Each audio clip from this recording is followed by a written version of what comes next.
এই বলে কাকুলি ওখান থেকে উড়ে গেল।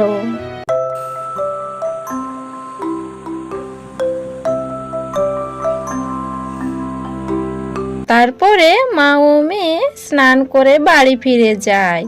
আর কিছুক্ষণের মধ্যেই বৃষ্টি শুরু হয়। এই বৃষ্টি থামবার কোনো নামেই নেই না, আবার বৃষ্টির গতি বেড়েই গেল।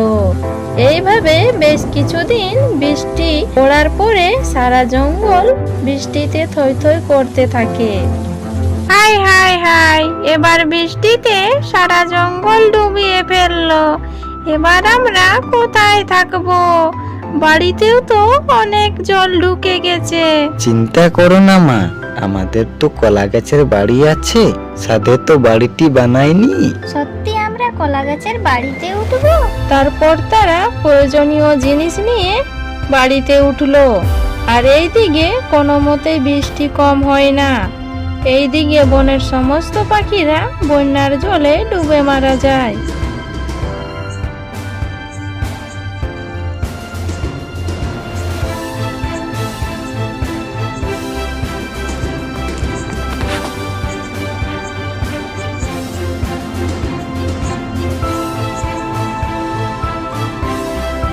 তো বন্ধুরা, আজকের গল্প থেকে আমরা শিখতে পারলাম বিপদ আসার আগেই সাবধান থাকতে।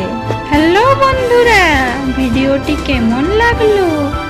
ভিডিওটি ভালো লাগলে একটি লাইক, একটি কমেন্ট আর চ্যানেলটিকে সাবস্ক্রাইব করে দিও নতুন নতুন ভিডিও পেতে।